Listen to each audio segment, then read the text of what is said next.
El camino del mago. Con Iksha Kechetrajna, Parvata Raja y Kumara Guja. Hola a todos y bienvenidos a un nuevo episodio de nuestro podcast El Camino del Mago. Nos acompaña como siempre mi amigo Kumara Guja y nuestro guía Iksha, les habla Parvata Raja. Y pues bueno, empecemos a seguir con este tema tan interesante que hemos estado platicando en los últimos episodios. Y pues bueno, entre los comentarios ha habido pues varias cosas, sobre todo por las analogías que hemos hecho a cómics y a películas. ¿Qué pasa con esto? Porque hay personas que dicen, oye, pero están tomando lo que aparece en las películas como si fuera cierto, ¿o qué les pasa? No me gusta que uses a mi Dios en una película. No me gusta que digas que todo esto está en un cómic del Doctor Strange, ¿no? No me gusta que uses al Santo Patriarca con los Avengers. Claro. Entonces, vamos a ver. ¿Estamos revolviendo la enseñanza con los cómics, con las películas, o estamos identificando en las películas y en los cómics estos tintes de enseñanza, de ocultismo, de metafísica que nos están metiendo como si fuera una idea original de estos productores? Y también, pues, hablemos un poquito de sobre todo en el episodio anterior que hablamos de que todo, pues, nace en la oscuridad, ¿no? Y si nos metemos otra vez a las películas, pues ahí está la analogía que nos dan en Thor, el mundo oscuro, donde pues justamente nos habla de que todo proviene de la oscuridad al principio. Y nos dice incluso la misma Biblia. Ah, claro, también. En el principio no había nada, ¿no? Y después se crea la luz. Pero bueno, dije, ¿nos puedes hablar un poquito más a profundidad de esto? Ya estamos yéndonos tal vez a los cómics y la gente va a creer que estamos inventando. En la Tierra hay personalidades que pues tienen estudios ocultos, metafísicas, reales, y tenemos muchísimos ejemplos de ello. Tenemos desde la Guerra de las Galaxias, con una cantidad tremenda de información que pueden corroborarla en la doctrina secreta. Y hay muchos empalmes, como también en El Señor de los Anillos, en la mismísima serie de Matrix.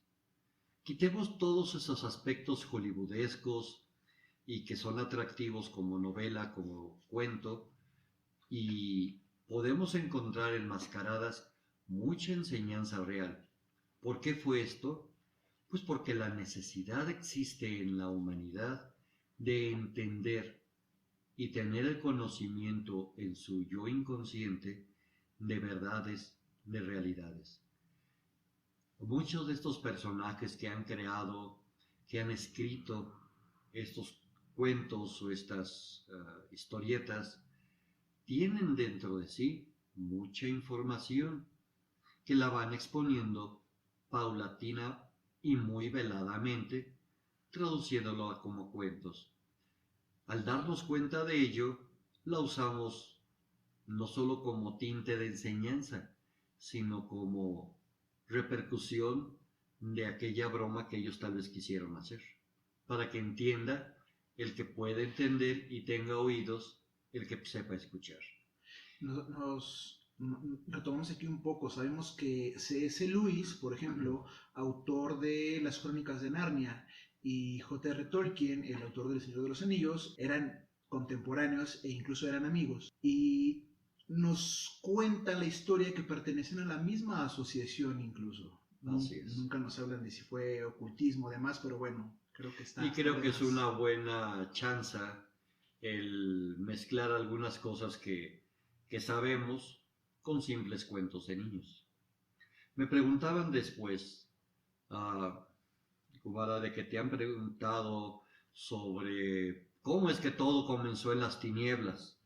Veamos.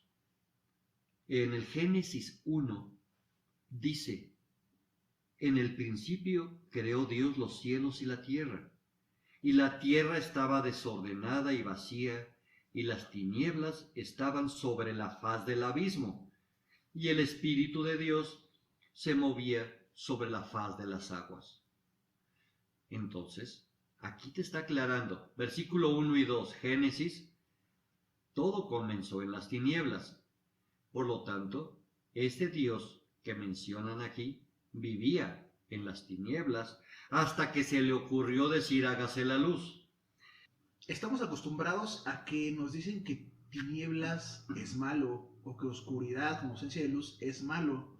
Estamos hablando aquí de unas tinieblas o una oscuridad pues como algo que está antes de, como un punto previo. No estamos diciendo que salió el Señor de la oscuridad o que salió el Señor de las tinieblas. Ahora, toquemos el otro punto sobre esto mismo. En el Génesis 1, un poco más adelante, Dios crea las plantas, crea los animales y les dice reproduzcanse. Y en el versículo 27, Él dice, y creó al hombre a su imagen, a imagen de Dios lo creó, varón y hembra. Y los bendijo y les dijo, fructificad y multiplicaos, llenad la tierra y sojuzgadla, y señoread entre los peces del mar, las aves del cielo, bla, bla, bla, bla, bla. Aquí claramente estamos diciendo que creó al mismo tiempo varón y hembra.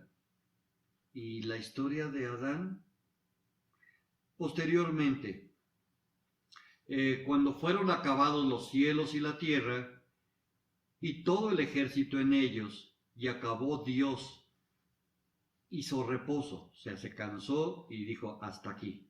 Posteriormente, en el Génesis 2, dice que Dios formó al hombre de polvo de la tierra, y sopló en su nariz aliento de vida, y fue hombre un ser viviente.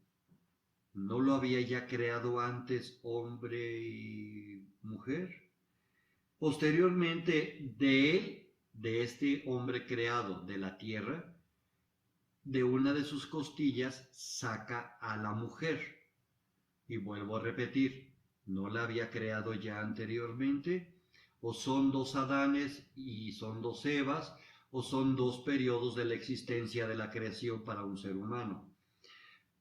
Después, más adelante, nos dice que los tomó de esta tierra y los llevó al huerto del Edén. ¿Queda esto claro? Y Adán les puso nombres a todas las bestias, a las cuales ya habían sido creadas antes. Esto no es confuso, es más bien hay que entenderlo. Pero cuando llegó la serpiente y bla, bla, bla, y vino lo de la manzana, el árbol, después de esto, Dios los corrió, pero antes de hacerlo les dijo, los regresaré a la tierra. ¿A cuál tierra? A la tierra donde formó anteriormente a Adán y de donde sacó a Eva de su costilla, o del huerto está en otro lugar. Pero vemos un poco más adelante cómo este mismo Dios manda a los hombres a la tierra, en donde les entrega los 4 abrigos de pieles. Y empieza el sudor de la frente. Este hombre y mujer llegados a la tierra por su rebeldía y su desobediencia, se encuentran en ¿cuál tierra? Porque en la anterior donde fue creado no había sudor.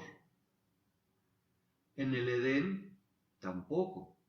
Estamos hablando de que existen 4 pasos para que Adán, o sea, la humanidad, llegara a la tierra. No son diferentes. Estas son alegorías de enseñanza metafísica. ¿Queda un poco más claro esto? Ya nos hicimos más bolas porque ya tenemos más elementos que realmente nunca nos ponen a pensar, sino nada más nos dicen, repite esto como pajarito, como perico. Híjole, algo que estuvo resonando mucho en mi cabeza mientras mencionaba lo de la manzana que ya tocamos en temas anteriores. Imagínense, o sea, que tanto coraje, sabemos que no es un coraje, ¿no? No, Dios, no le vamos a poner emociones. Pero lo veo que es como el coraje que tuvo Dios al darse cuenta que se comieron su manzana, imagínate. Es como cuando se comen tu gansito del congelador. O sea, ¿qué tuvo que pasar ahí?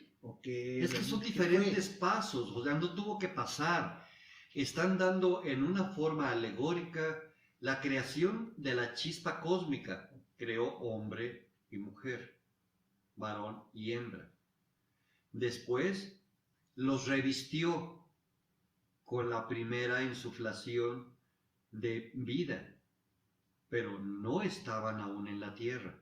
Posteriormente los lanza al paraíso, al Edén, en donde después fueron lanzados nuevamente a la tierra. Quiere decir que hubo un paso intermedio, otro revestimiento de la chispa cósmica. Porque después en Génesis 2 también te dice: y Jehová hizo nacer de la tierra todo árbol delicioso a la vista y bueno para comer, y también de la, etcétera. Quiere decir, ¿no ya los había creado antes? ¿Qué se creó en la primera parte del Génesis? Es la ideación cósmica de las plantas, los animales y de las chispas cósmicas. Posteriormente son recubiertas por las capas que existían en su transitar. Posteriormente llegan a un Edén, en donde son reconfigurados para poder nacer en la tierra, en donde vuelve a hacer que las plantas crezcan. Hizo crecer a las plantas y las creó 2 veces. No, realmente cuando Adán y Eva llegan a la tierra a trabajar con el sudor de su frente, están llegando ya como la primera raza existente de seres que puedan contener una raza e iniciar la evolución de la especie. Entonces, se nos habla de que primero era la ideación, es como estas personas que se dedican a diseñar cosas, primero tienen una idea, luego lo meten en la computadora, un código, un diseño, un dibujo, y luego con estas impresoras 3D tal vez lo empiezan a dar forma. Está siendo demasiado mecanizado, pero tal vez pueda yo aceptarte parte de lo que estás diciendo. Porque mira, según la teogonía, primero se encuentra la noche antes que el día en el orden de la evolución cósmica. Aún en el Génesis ya lo hemos visto ahora. Diremos entonces que en los primeros creados fueron en el tiempo de la noche, la primera creación, y así, con la llegada de la luz, viene la evolución secundaria de la naturaleza, que es manifestada, aunque aún invisible. Esto es una realidad. Ya hemos entendido que los llamados ángeles caídos no son esos seres creados en las tinieblas de la primera creación. Ya empezamos a quitar una hueste de diablos y de demonios mal informados por las religiones y la cultura. Aunque sí son aquellos que se revelan a la creación, que desarrollan la primera guerra en el cielo, estos demonios, o sea, adversarios por decirlo así, realmente no son caídos propiamente. Anotemos que algunos de ellos sí apoyaron a la creación. En este tiempo es en donde aparecen los primeros Kumaras.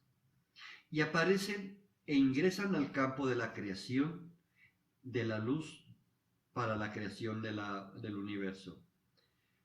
Las primeras religiones del hombre sanatizan a Sanat Kumara, uno de los Kumaras, y lo convierten en Satán, Sanat Kumara Satán.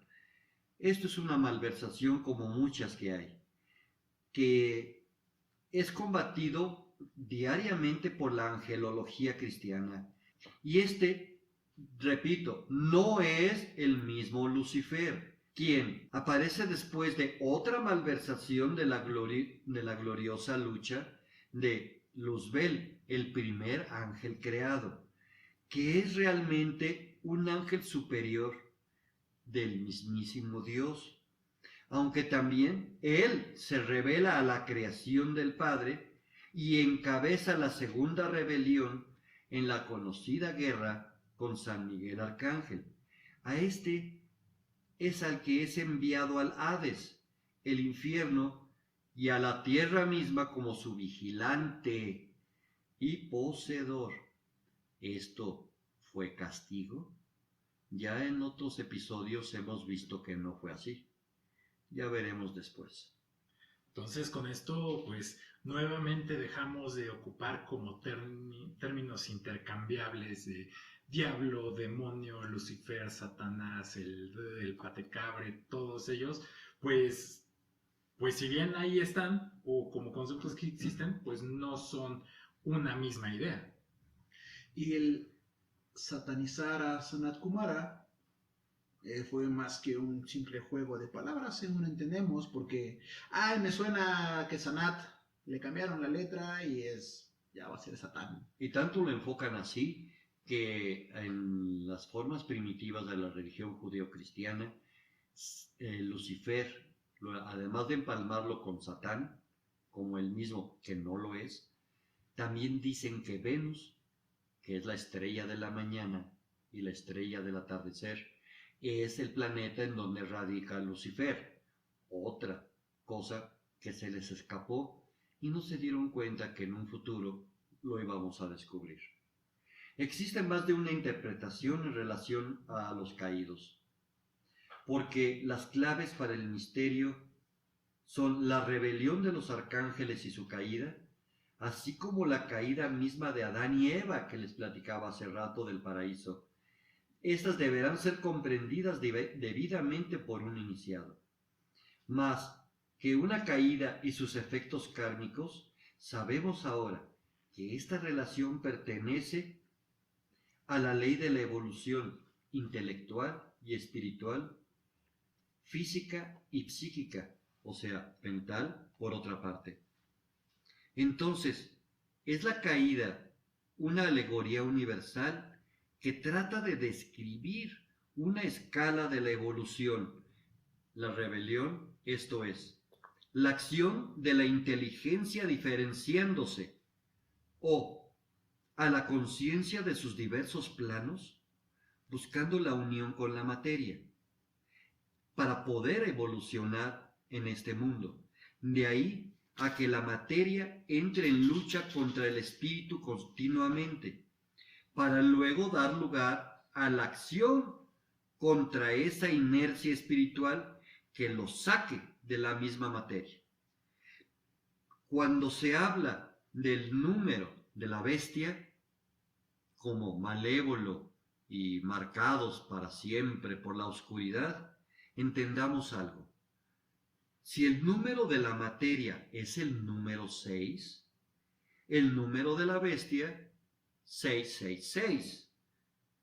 Y esto no es otra cosa, entendámoslo para un iniciado y para que de una vez se quite este miedo, que no es otra cosa más que 6 materia sobre materia, 6 en un ser materia, 6. 666, la materia sobre la materia en un ser material.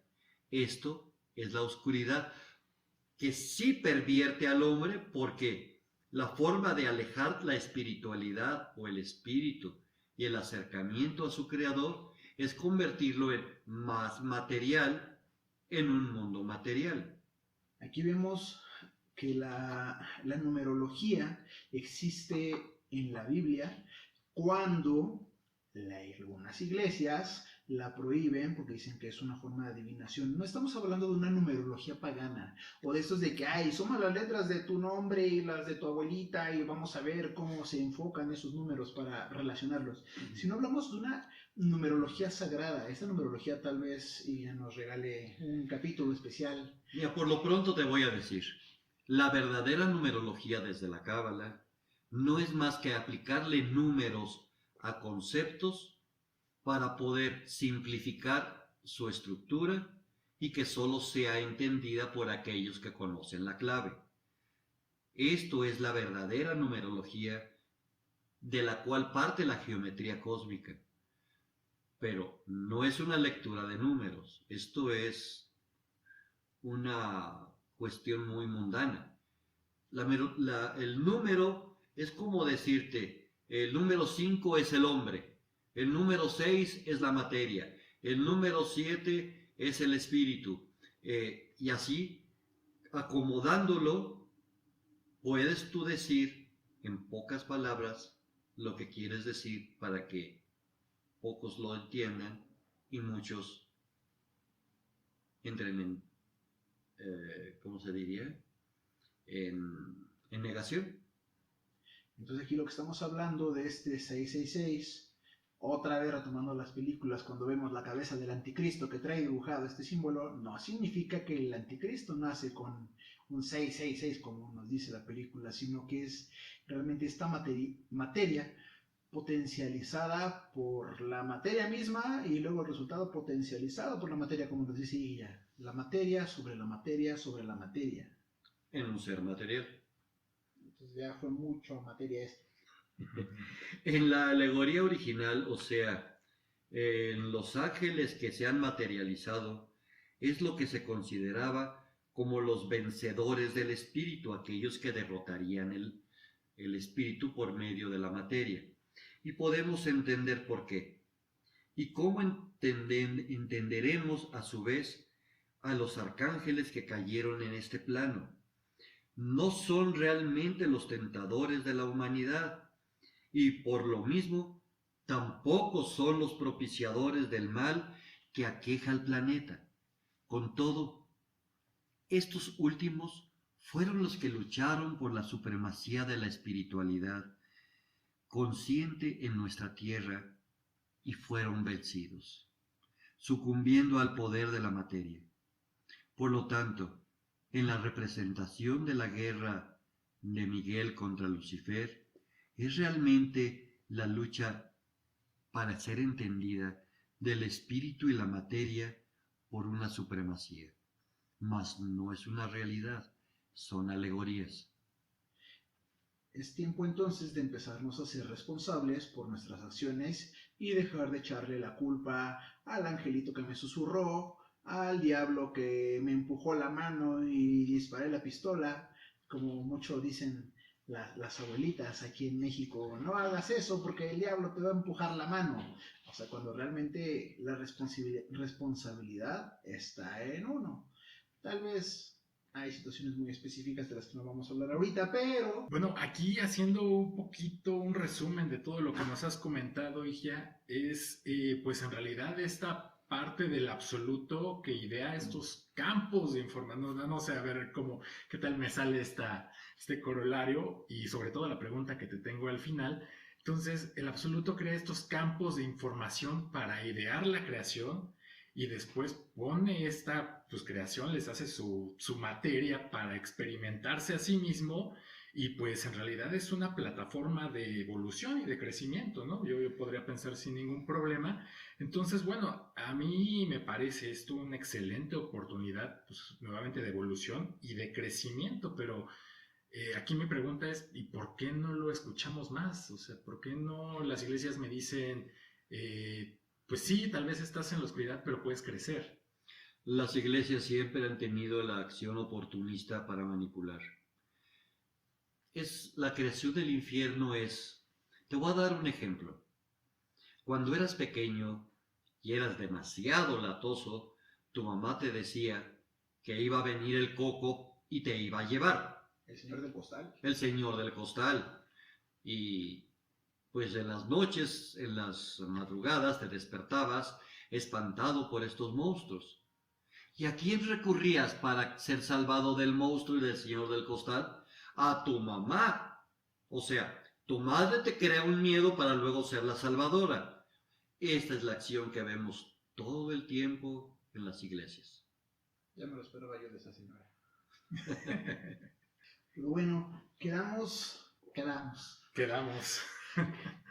Los esperamos en la próxima emisión del Camino del Mago. Seguramente les va a encantar nuestro nuevo tema, pues es algo que hemos venido esperando con muchas ansias. Ya varios episodios que estamos esperando esto. Y bueno, al parecer nos va a llegar antes de que acabe el año, entonces creo que va a ser un excelente cierre. Muchas gracias por acompañarnos. Hasta la próxima. Síganos en nuestras redes sociales, Facebook, Twitter, YouTube e Instagram. Danos like y activa las notificaciones para estar enterado de todas nuestras novedades.